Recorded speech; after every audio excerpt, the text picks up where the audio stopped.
اهلا وسهلا بكم، مرحبا بكم. اليوم معكم هدى فاتو كالعاده مع روسيت زمنيه المدربل التونسي. المدربل التونسي نحطوا طريف زيت كيما هكا، زيت زيتون، نحطوا له شويه بصل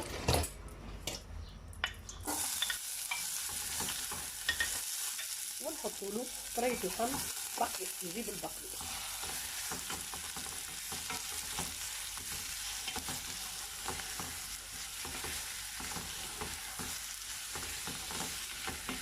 ونطيبوه في 2 جرام حاف هكا يبدا يهبط.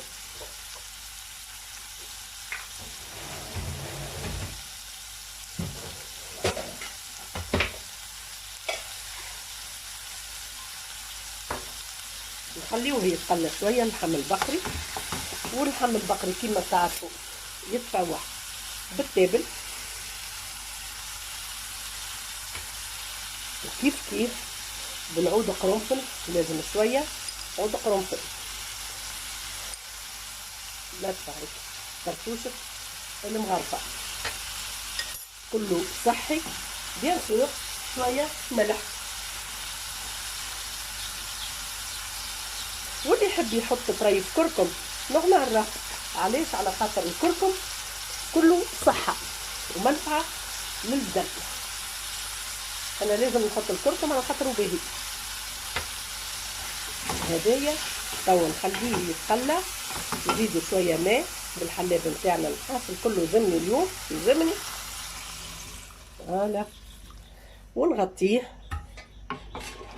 ونخليوه يستنى. هذه ماكلة جدود، شكون ما يعرفش المدربل هو اسم ماكلة تونسية. المدربل نتاعنا قاعد يطيب كما تشوفوا فيه، اللحم بدا يطرى. تو باش نحط له شويه حمص، خاطر انا الحمص نتاعي نطيبه في الماء ونحطه في الفريغو، يعني في ساعه يطيب.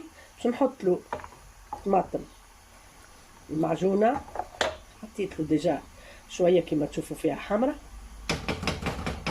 نحط له شويه طماطم شريحه، هذه نتاع عماو الحمرة هكا، نتاع عندها 3 سنين. ما طماطم الشريحه ما تقدمش، تحمر لي. وطريف هالروس جابسي قدرتو في الدار حار يشرح. هذه توا نخليها تطيب مع بعضها. شوفوا فيها كلها دياري، ما ثماش حاجه مشريه، يكونش اللحم مشري من برا ولا البصل، هي الكل في الدار مخدوم ومصبر. هذه الصوص نتاعنا نخليوها تطيب في عقلها. نظفتو وقصيتو، اما نقصو بالطول كيما تقصو الوالده الله يرحمها، هكا تقصو، خاطر المدربل القرع توزينه كي تقص مدور معناتها مقلي، يعني باش تحط تاكلو مع مقلي. اما نتاع المدربل يجي هكايا بالطول، تقص الكعبه على 3 وتقصها بالطول، ومن بعد نحطوها في الماء والخل، نخليوها غاديكا في الماء والخل نتاعها حتى نقليوها. هذا يقليناه توا في الزيت كيما تشوفوا فيه مقلي هاكا. توا نحطو في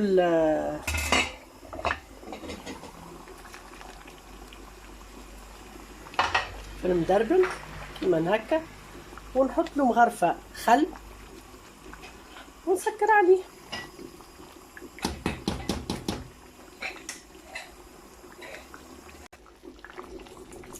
هذا يدربلنا، هذه مغرفه الخل نحطها له.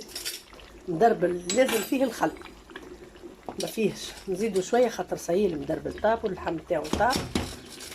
نقليلو كان قرينات فلفل.